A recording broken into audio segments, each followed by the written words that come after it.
Are we ready? We good? Right. Good afternoon, everybody. Thank you for your patience. We're just wanting to make sure that we have resources available to anybody here whose English isn't their first language, so the staff was spending a little time on that. We're going to go ahead and get started, and then we're also going to follow up towards the end of the meeting for our audience and guests who English is not your first language, who may speak Spanish or Vietnamese, some frequently asked questions, so that those you'll be able to take those with you when you leave. So thank you for your patience. We want to make sure we're meeting your needs. I'm Lisa Jones. I'm the San Diego Housing Commission's CEO. We very much appreciate people showing up today and participating in this afternoon's public hearing. It is really important for us to hear from folks that participate in our programs, folks that are community members, and other stakeholders who might be interested in the changes that are being proposed. So you have an opportunity here to share your questions or comments, and there will also share a variety of other ways with which you can provide information and comment.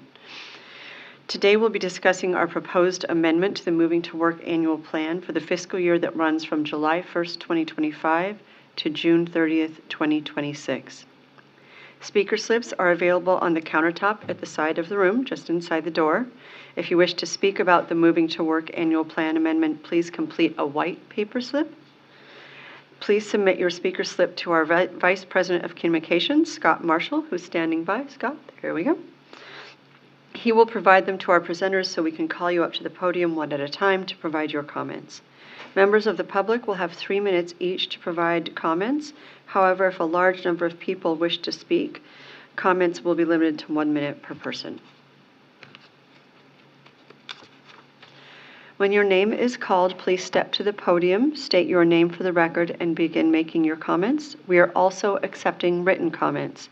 Details about how to submit those will be provided in today's presentations and are available on our website. Visit www.sdhc.org,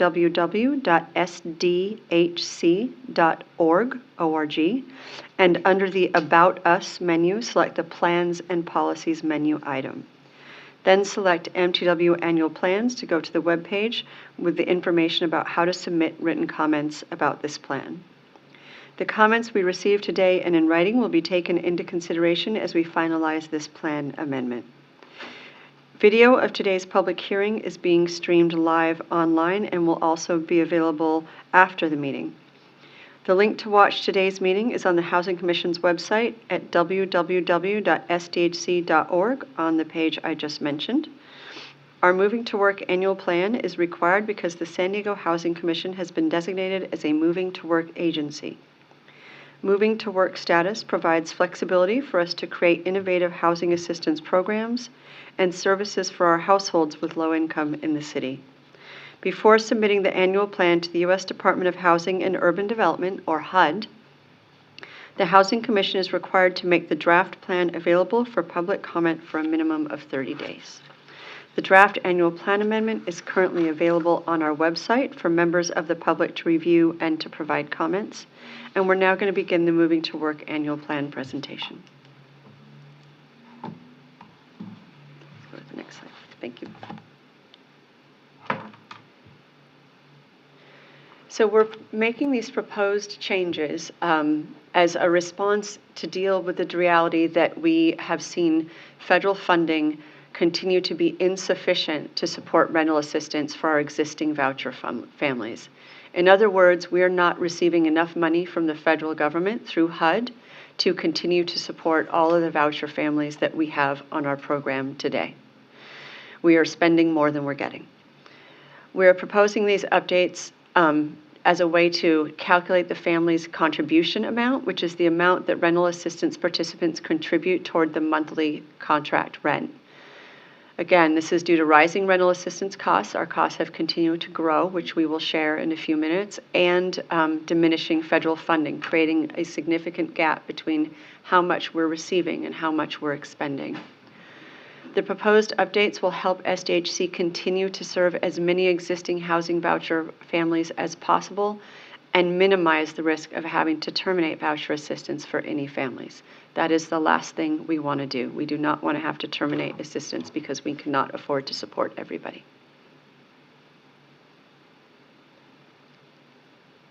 Next slide.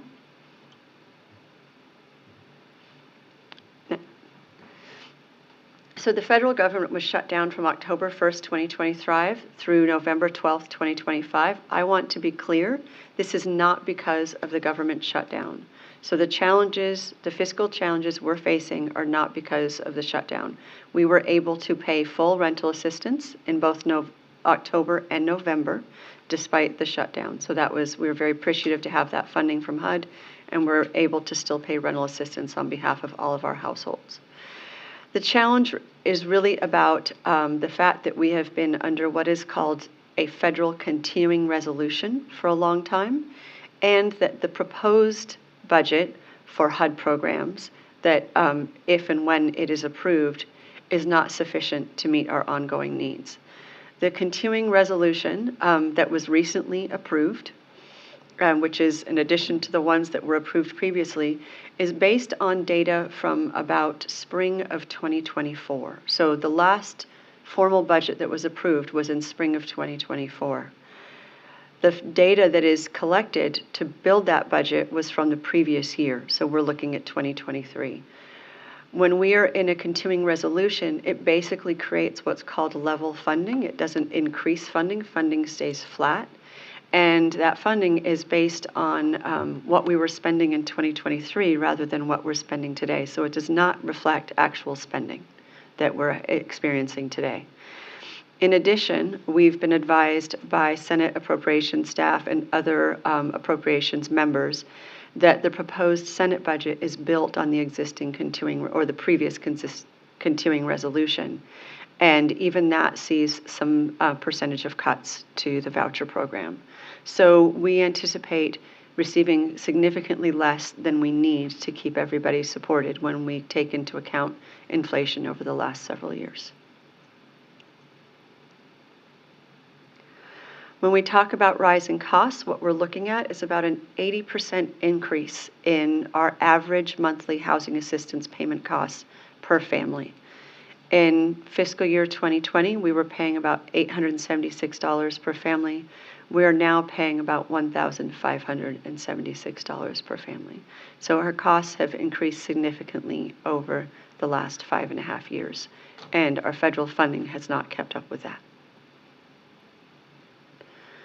What that means is we anticipate about a $26.5 million budget gap between what we will be expending on rental assistance and what we will be receiving in rental assistance. That is equal to approximately 1,700 families worth of assistance. If we are not able to solve for that budget gap, worst case scenario would be to have to terminate voucher assistance for approximately 1,700 families. We do not want to do that. That is the last thing we want to do. That is not an option in our minds. But that is what a lot of other housing authorities would be and are being faced with, is those kinds of choices.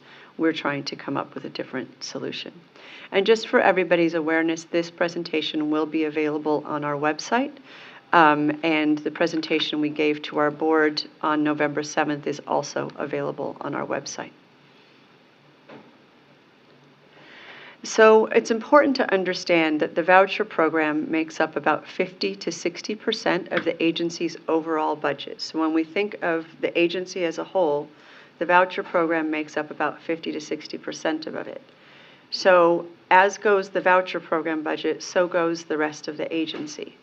The voucher program affects every part of our agency. We cannot just look to solve our financial challenges and our deficit in the voucher program. We have to look across our agency to make sure that we are doing everything we can to contain and reduce costs across our agency, so as much funding as possible can go to the voucher program and to rental assistance. We have been going through ongoing analysis that has resulted in and will continue to result in reductions in staffing, including leadership positions. We have left multiple leadership positions vacant through attrition and reorganized around that so that we can still do the work.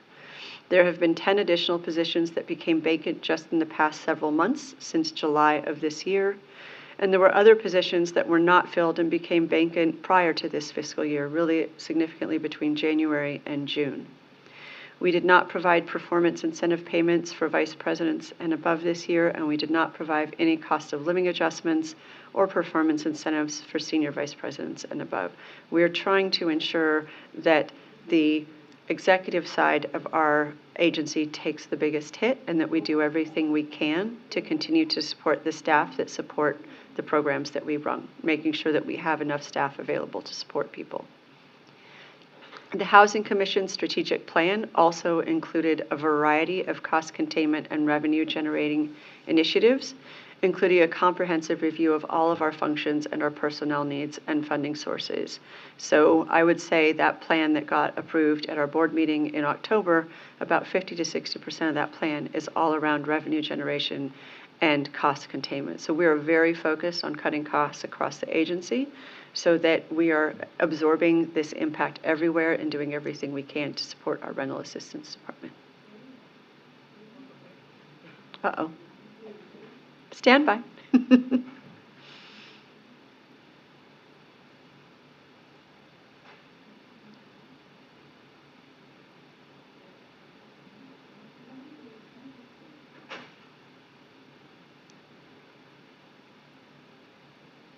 Apologies for this issue. We'll get back to this as soon as we can.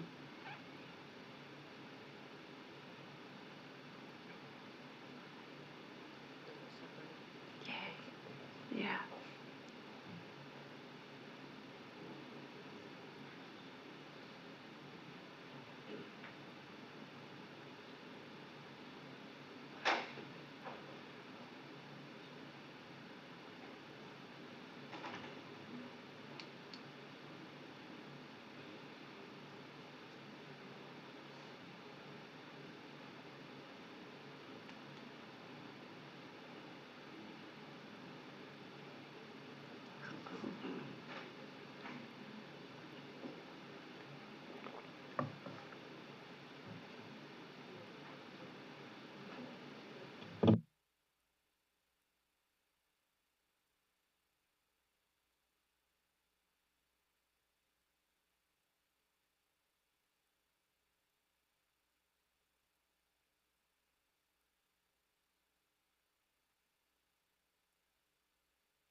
We're up and running again. Thanks everybody for your patience. Okay, next slide, please.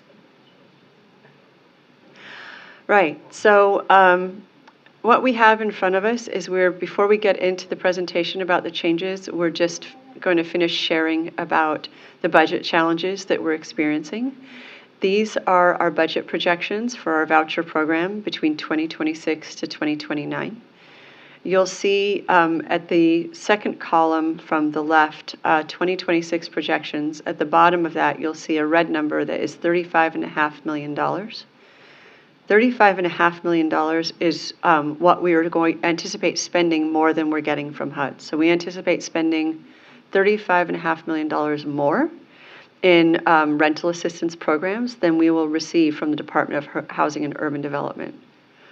We can afford to do that this year because we came into this year with about $53 million in voucher program reserves. We will be spending most of that. As we look to 2027, we would end up with about $17.8 million in 2027 in reserves, which means we would have about a $12 million deficit in 2027. We cannot spend money we don't have. All of our reserves at that point for our program will be gone. And in the following year, we will spend about $26.5 million more than we anticipate receiving. And in 2029, we anticipate spending about $21 million more than we anticipate receiving. This is basically the problem that we have to solve for. If we cannot find a way to solve for this deficit and make sure that we are not spending more than we're getting, the only option we would have would be to terminate voucher assistance for that approximately 1,700 families, which is what we are trying to avoid. Next slide. So we are going to walk through what our proposed moving to work changes are to our Path to Success program. If those changes are made, approved by our board and by the Department of Housing and Urban Development, then we anticipate implementing the changes in late calendar year 2026 or early calendar year 2027. And we anticipate about a $9.5 million worth of savings in 2027. Once fully implemented in future years, we anticipate about a $31 million savings on an annual basis. This will make sure that we do not have to terminate assistance for any families, or at least make it much less likely. We would see a small reserve in 2028, though that pretty much balances out 2027. And in 2029, we see a nominal reserve of about $11.5 million, but a lot could change between now and then, and it could quite possibly be that in order to keep everybody assisted, we end up spending all of that reserve. Our goal is not to have reserves at this point, although that's important. Our goal is to try to make sure that everybody can continue to be supported. Next slide, please. So we discussed really only having two options in front of us. One is terminating rental assistance, which we want to avoid doing. The other is to make updates to our Path to Success program, which basically means in order to cover the voucher funding deficit, we would have to ask all families to pay more towards their family contribution towards the contract rent, while the Housing Commission continued to make up the difference.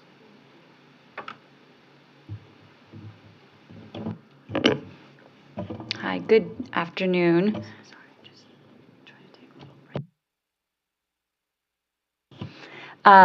So I will be talking about the changes that we are proposing to make to the voucher program. Next slide. So first, I'd like to share that we have a very unique designation from HUD that is only granted to about 138 housing authorities across the country out of about 3,400 housing authorities. And that is called a moving to work designation, which allows housing authorities to create new programs for their communities that will either help resolve or to create new housing opportunities for the families that they serve. It allows us to propose changes to the voucher program and steer away from like the traditional voucher program if it means that we can reduce the expenses in the voucher program or increase the number of families that we serve, or if we can help families to become more self-sufficient.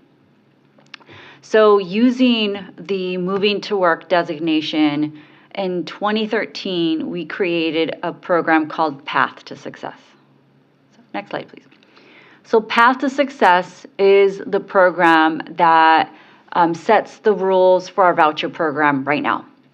So it's the way that we calculate how much our voucher families are paying as their share of rent on the voucher program. We also use the MTW designation, which is going to allow us to propose the new changes that we would like to make in the coming year. So I'll start by sharing what our current program looks like. And all of you might be familiar with it because it's currently what you see in your voucher program. So if a family is categorized as being elderly or disabled, they have all adults in their household that are either 62 years or older, they have a disability, or they're a full-time student between the ages of 18 and 23. So for anyone who is categorized as an elderly disabled family, their share of the rent that they pay is 28.5% of the income that they have. And there's no minimum amount that we charge. So it's a simple 28.5% of whatever the family's household income is. Any other family that is not considered to be elderly or disabled, they're considered to be work able. meaning the adults, each of the adults are not elderly, they're not disabled, and they're not a full-time college or student between the ages of 18 and 23. And so currently, those families have a different calculation for their voucher program compared to the regular Section 8 program. In HUD's regular Section 8 program, their standard process is to take 30% of the income that a family has, and that is the family's contribution as their share of rent. In our current program, we have steered away from that. We removed that because it does not motivate families to increase the amount of income that they have or to report all of the income that they have in their household, right? So it disincentivizes the families. And so we implemented these changes under this Path to Success program in order to encourage families to make more money and not get an immediate penalty, right, as far as increasing their share of rent towards their contract rent. We wanted families to keep a bigger portion of that income for themselves, whether it's to contribute to savings or an emergency fund or a job or educational expenses. So what we did in our current program is we established first minimum family contribution amounts for our work-able families. And so what that means is there are some families who pay a minimum amount regardless of the income that they have and they're reported to us. When we first started the program, the minimums were $200 for work-able families that have one adult in the household, or it was $350 for households that had like 2 adults or more in their family.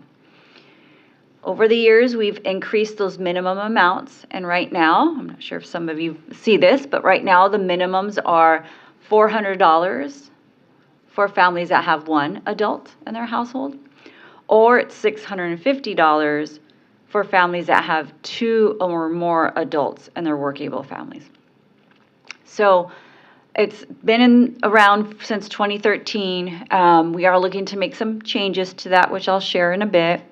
The other way that we calculate a work-able family contribution amount is if they have income that is more than the income that would be subject to the minimum contribution, then we establish an income tier or a band to calculate the family's contribution amount. And we take the lower end of that band and establish 30% of it, and that's what the families pay. So as families make more and more money, as long as they stay within that $5,000 band, like you see here on the slide, their share of rent stays the same. It doesn't adjust up, it doesn't go down, it doesn't adjust until they move into the next income tier. So this was very successful in helping and encouraging families to make more money and to report it to us. We've actually seen a pretty big jump in the average annual income that families are reporting. I'm just pausing to let some translations happen. Yeah. Oh, she is translating. I thought she was translating.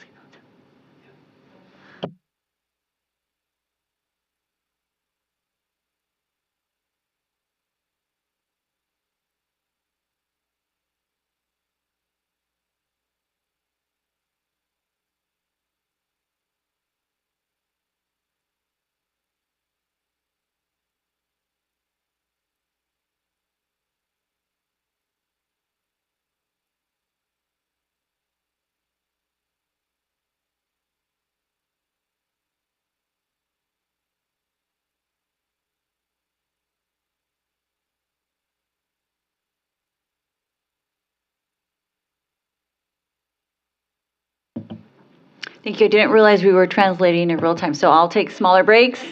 Sorry, apologize. I'll take smaller breaks so I don't overload you with information.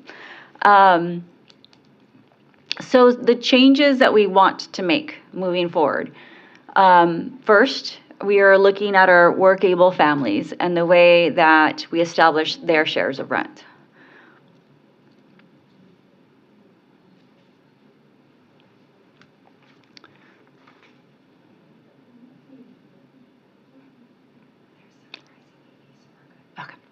The changes that we're looking to make is, number one, is to add in a work-able 3 that are subject to minimum contribution amounts. So right now we have family contributions that are tied to a family that has 1 adult and 2 adults. So now we're looking to add one in for families that have 3 or more adults in the family if they're work-able.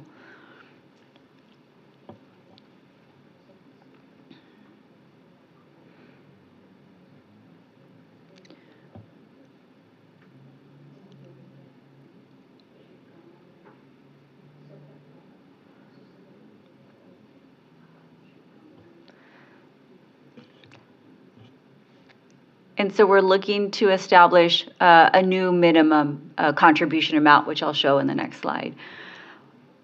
We're also going to eliminate the income bands or the income tiers and instead use a 40% rule. So we will be establishing families' contributions at 40% of the income that a family has.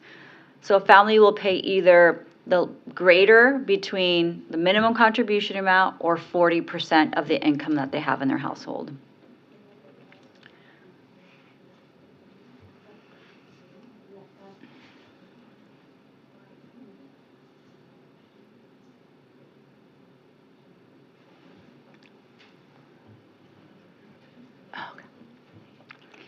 And we're no longer going to be using the income tiers like I mentioned. We are looking to adjust the minimum contribution amounts because we haven't updated them since January of 2020. The minimum contribution amounts have always been tied to our local minimum wage. And at that time, when we last adjusted them, the minimum wage was $13 an hour. January of 2026, the minimum contribution amounts will be increasing to $17.75. So we will be making some changes to that. Here you'll see a slide that represents the new minimum contribution amounts. So for families that have 1 adult that's work-able, we will be establishing a minimum amount of $580. And the way that we've established that is we assume that the adult will be able to work 25 hours a week, earning the $17.75 per hour, and then they will contribute 30% of that part-time earning.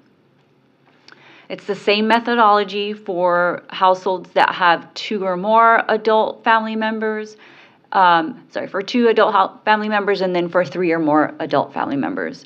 So for the work-able 2 household, we assume that 2 adults will be able to work 25 hours a week at the $17.75 and then contribute 30% of that earning to their share of the contribution towards the rent. And then it's the same method for families that have 3 or more adults in their family. Same. We will assume that 3 people will be able to work 25 hours a week at minimum of the minimum wage. For our families that are categorized as elderly or disabled, they will see an increase in their percentages that they have to contribute by about 3.5%. So their contribution percentage will increase to 32%, and they will not have a minimum contribution amount. So we will show the analysis that we've completed and shows in aggregate how our families may be impacted with the changes that we're proposing. Next slide, please. So first we'll start with our elderly and disabled families. If we increase their contribution amount from 28.5% to 32%, they will see about a 3.5% increase in the amount that they contribute as their share of rent. And so what you see here is a chart of about our 9,300 elderly and disabled families, about 8,700 of them will experience up to a $99 increase in their contribution amount. You'll see other families, as you see labeled here, that will pay more than that, and that is because the 3.5% increase is tied to the amount of earnings or income that they have reported to us.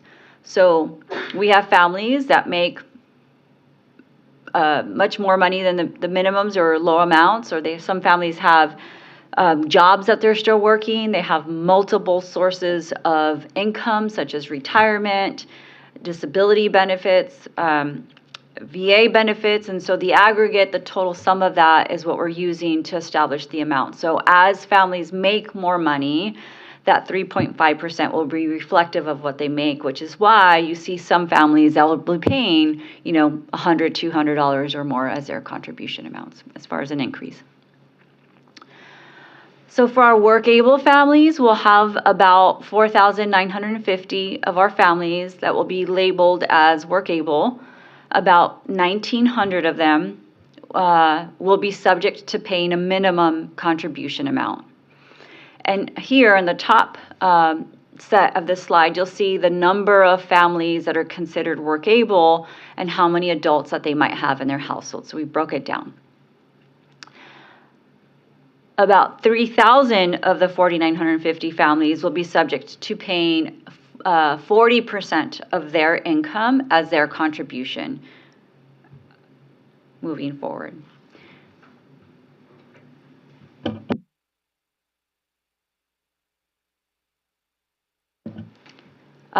So here you'll see a little bit more detail about the impact analysis that we completed.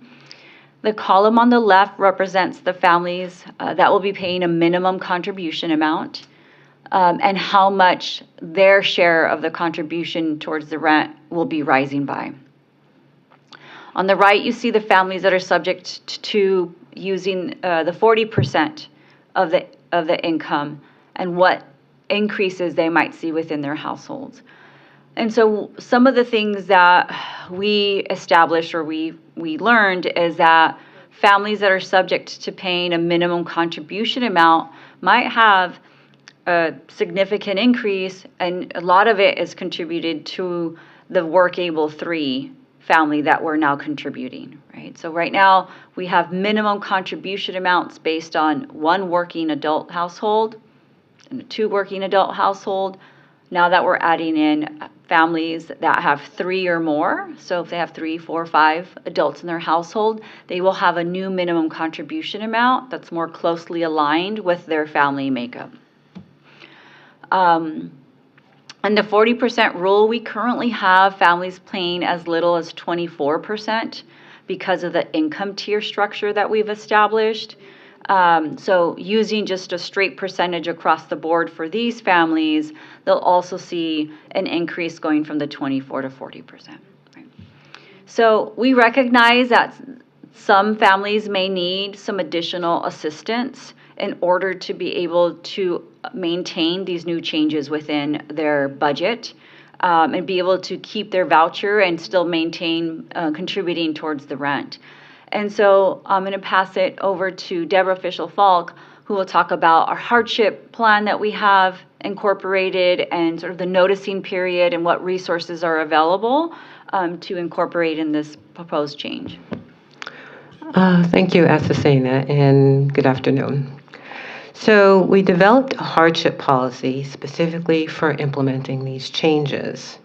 And what this policy does is it provides eligible families who, as a result of these changes, end up having to pay more than 50% of their income, the opportunity to lower that amount for 6 months.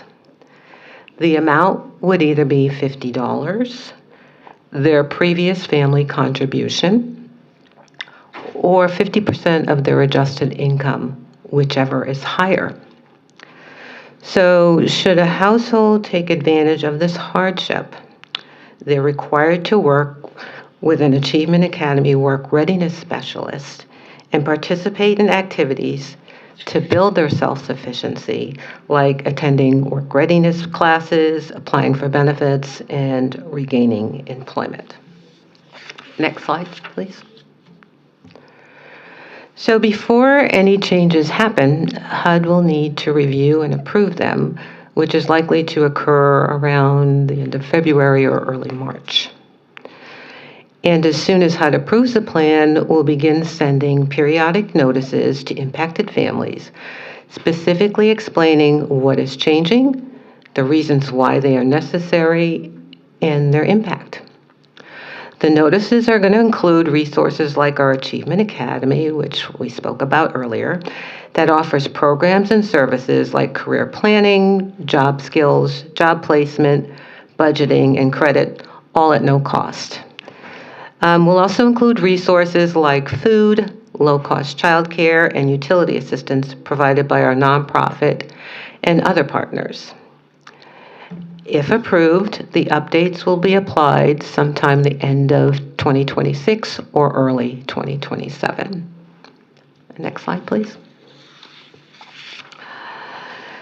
So obtaining a public comment is not only an important part of the HUD approval process, but it also aligns with our own core values.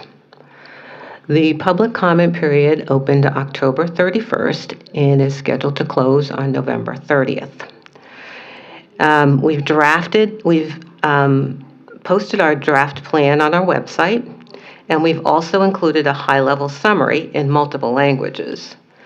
We've placed public notices in a variety of newspapers, reached out to households who may be impacted by mail and email, and we established a public input page to receive public comments. We'll review and consider any comments received as the plan amendment is finalized and presented to the board for approval. We presented these changes as an informational item at our November 7th board meeting, and today's meeting is our public hearing. We will be presenting the final draft to the board for consideration December 11th. And if the board approves the plan, we'll submit it to HUD for review and approval. Lisa? So this slide sort of talks about remaining uncertainties. The reality is that we are in a time of profound changes in federal priorities around public programs. We are doing our best to plan ahead and to be ready and make changes now that make sure that everybody stays supported, rather than sort of waiting to see what happens to us and having to respond drastically or immediately, giving people little time to plan or adjust. Our goal is to make time for folks to adjust and to plan and prepare, to work with us, to work with our community partners so that everybody can be successful. Our goal is to maintain everybody's housing stability. That is truly critical to us. We want to make resources available to our families so that is possible. We don't want anybody to lose assistance because we are not receiving enough funding from the federal government. The reality is it's still a possibility that funding could be less than anticipated, and we are trying to plan and prepare for that, but we are going to have to really monitor closely. And we're anticipating seeing ongoing uncertainty in the coming years, so we're trying to be as thoughtful and considerate as possible in really being able as an agency to plan carefully and making sure that our families that we serve and our residents can plan carefully as well. So this is just sort of summarizes what we've already talked about. We don't need to go over it in great detail. Our choice and recommendation is to make changes and ask everybody to pay more in family contribution rather than to have approximately 1,700 families, which would be about 6,000 individuals, lose assistance. And we are going to go to our board. Our next steps will be to go to our board to consider taking action on this item on December 11th, and then it would be submitted to HUD. Once we receive approval, we anticipate starting to notice families in approximately March of next year with a year-end implementation date to maybe an early 2027 implementation date. So we're going to close out our presentation program, and we're going to just give 2 minutes for everybody to catch up, and then we'll go to public comment.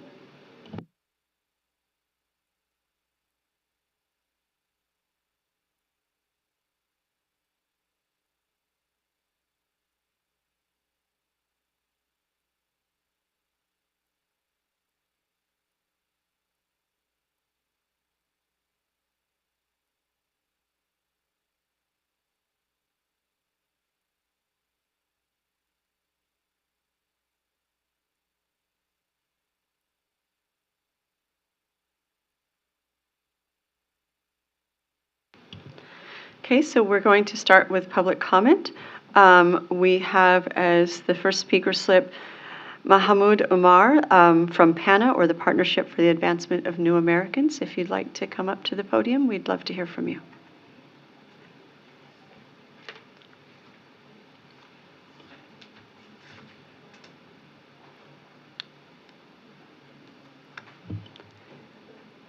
Thank you for coming down today.